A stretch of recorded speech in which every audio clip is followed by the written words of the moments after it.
warahmatullahi wabarakatuh. Selamat pagi. Apa kabarnya kalian? Alhamdulillah. Sekarang harus jaga kesehatan ya. Nah, sebelum Ibu mulai pembelajaran, Ibu absen seperti biasa. Asmi, Arsi, Gifari, alhamdulillah sudah hadir semuanya. Nah, sekarang berhubung kita akan belajar tentang zat aditif dan zat adiktif. Nah, Ibu bawa suatu produk nih.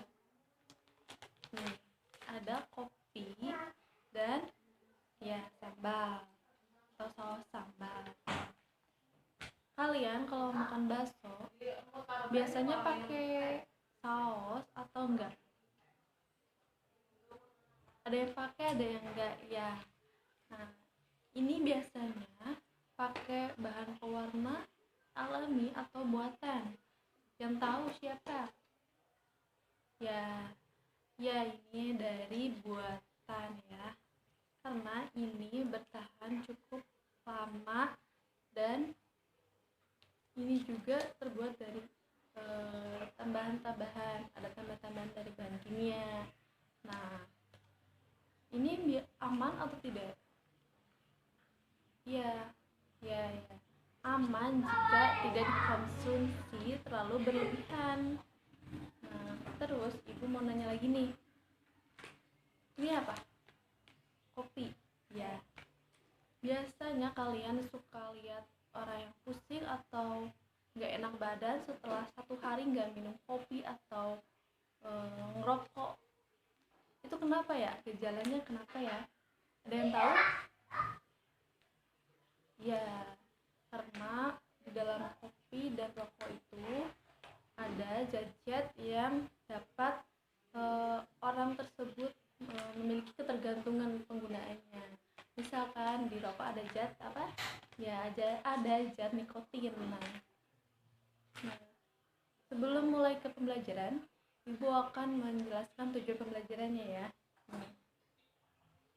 Yang pertama yaitu peserta didik mampu memahami apa yang dimaksud zat aditif dan zat adiktif. Yang kedua, peserta didik mampu mengetahui penggunaan bahan aditif pada makanan dan minuman. Yang ketiga, peserta didik mampu menjelaskan produk-produk yang mengandung zat aditif dan zat adiktif. Yang keempat, peserta didik mampu mengetahui dampak zat aditif dan zat adiktif. Sekarang kita masuk ke pembelajaran. Coba lihat di papan tulis. Nah, sekarang pembelajaran tentang zat aditif. Apa sih zat aditif? Ada yang tahu? Coba baca. Ya, zat aditif adalah zat-zat yang ditambahkan pada makanan atau minuman selama proses produksi, pengemasan atau penyimpanan untuk maksud tertentu. Jadi, selama proses pengemasan, selama proses pengolahan atau selama proses produksi itu harus dijaga kadar kualitas mutunya, harus tetap terjaga. Terus apalagi? Ya, karena kita nggak tahu nih di dalam pengemasan atau pada produk itu nantinya harus mutunya. Terus biasanya zat aditif itu menggunakan bahan-bahan yang alami. Nah, tetapi semakin banyak orang yang mengkonsumsi makanan atau bertambahnya penduduk, nah jadi para produksi makanan ini memproduksi makanan yang bisa bertahan lebih lama gitu. Nah, jadi ada tambahan-tambahan dari bahan-bahan kimia yang memang cukup baik dikonsumsi gitu. Nah, di sini zat aditif ini berdasarkan bahan dan ini ada yang alami dan buatan. Misalkan yang alami untuk ini dari alam. Dan biasanya yang dari alam itu cenderung akan mudah didapatkan. Namun ada kelemahannya. Apa? ya aroma yang khas dan warna yang khas akan cepat memudar atau kurang ngejreng ya. Nah, ini di sini ada juga buatan. Nah, untuk buatan ini eh, dari bahan-bahan yang kimia gitu, tapi sudah lulus BPOM. Nah, di sini zat aditif itu ada 4: bahan pewarna, bahan pemanis, bahan pengawet, dan penyedap makanan. Nah, pada bahan pewarna ini apa sih, kenapa makanan harus diberi warna? Karena untuk apa? Karena untuk meningkatkan daya tarik konsumen untuk agar membeli si produk tersebut. Nah, di sini juga ada bahan pewarna yang alami dan buatan. Contohnya apa yang alami? Yang alami seperti kayak pandan, daun pandan, daun suci. Nah, daun suci warna hijau, daun pandan warna hijau. Kemudian ada apa lagi? Ya, kunyit. Ya, seperti itu ya. Nah, kalau yang alami, kalau yang buatan seperti apa? Misalkan seperti teres. Tahu nggak teres? Iya, pewarna yang biasanya buat bikin kue. Nah, ya itu kan kalau misalkan pakai alami mungkin akan cukup banyak dicarinya ya. Mencarinya cukup banyak dan warnanya kan tidak mencolok. Nah, biasanya ini buat bikin kue yang dijual pasaran biasanya ya. Nah, kemudian di sini ada bahan pemanis. Nah, bahan pemanis ini untuk merasakan cita rasa yang nikmat gitu. Nah, di sini juga ada alami dan buatan. Nah, untuk alami seperti dari kita ambil dari nabati. Misalkan apa? Misalkan seperti tebu. Kemudian apa lagi? Gula aren dari kelapa, iya. Namun ada beberapa dari buatan, misalkan dari apa? Dari sakarin. Terus apa lagi? Iya. Nah, kemudian ada bahan pengawet. Nah, bahan pengawet ini bertujuan untuk apa? Untuk mengawetkan, untuk menjaga makanan agar lebih tahan lama. Nah, bahan pengawet ini contohnya apa? Contohnya formalin. Biasanya kadang ada orang yang suka nakal, dia suka makanan produknya sendiri dikasih formalin, terus dikasih borak, dikasih kamper atau apa gitu ya. Nah, ini akan berdampak negatif kalau penambahan dari produk pengawet tersebut yang kurang baik.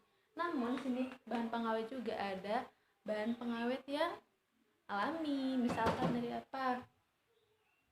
Dari kita proses pemanasan, pendinginan, pengasapan, kemudian dari apa lagi? Iya. Pemanasan, penyinaran matahari kan, seperti ikan asin kan jadi awet ya. Nah, kemudian di sini ada juga yang terakhir penyedap rasa.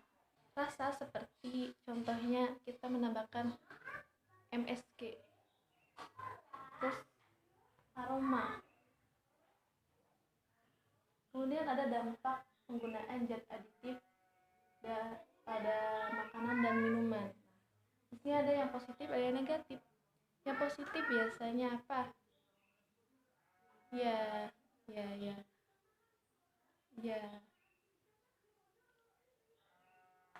Kemudian yang negatif, ya seperti MSG. MSG jika dimakan terlalu berlebihan akan merusak saraf, ya. Jadi jangan terlalu makan jajan-jajanan ya. Kemudian lanjut ke zat aditif Nah, pada zat aditif ini adalah obat serta bahan-bahan aktif yang apabila dikonsumsi dapat menyebabkan kerja biologi serta menimbulkan ketergantungan. Jadi orang yang suka mengkonsumsi obat-obatan seperti obat pil taksi, narkotika, dia akan tergantungan dan terus menerus. Nah, namun jika dihentikan dapat memberi efek lelah dan sakit yang luar biasa. Nah, di sini juga ada zat aditif ini terbagi menjadi 3 zat aditif, narkotika dan psikoterapi. Yang kedua ada zat aditif yang berupa narkotika. Kemudian yang ketiga ada zat aditif yang berupa psikoterapi. Nah, contoh zat aditif bukan narkotika apa? Bukan zat aditif yang bukan narkotika sama psikoterapi apa? Misalkan yang biasanya dikonsumsi bapak-bapak atau semuanya apa? Iya benar, kopi dan rokok. Nah, itu juga memiliki ketergantungan kan, yang kita udah bahas sebelumnya. Ya, jadi jika terlalu banyak minum kopi,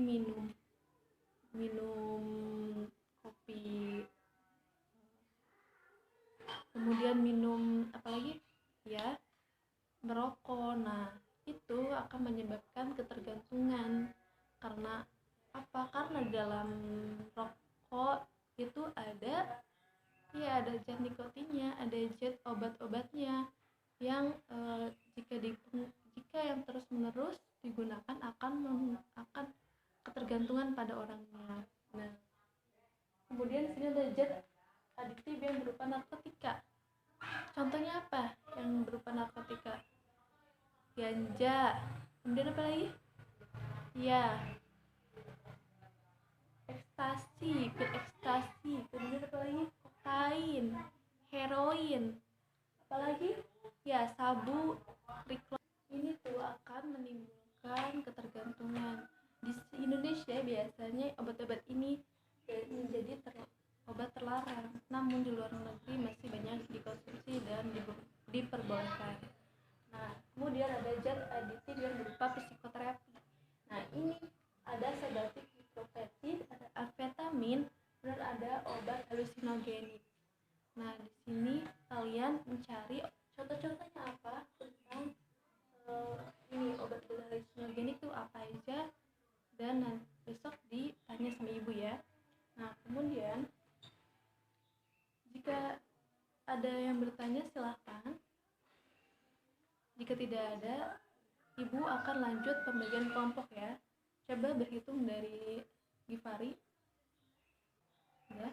Nah, kemudian ini ibu kasih, nah ibu akan beri waktu kalian selama 5 menit untuk mengerjakan LKS tersebut. Jika sudah, boleh dikumpulkan di meja ibu. Oke, sudah semuanya? Sebelum diakhiri pembelajaran hari ini, nah ibu akan membagikan tugas paket pada kalian lalu dikerjakan sebagai evaluasi pembelajaran hari ini. Nah, ini coba ambil. Ibu menghimbau anak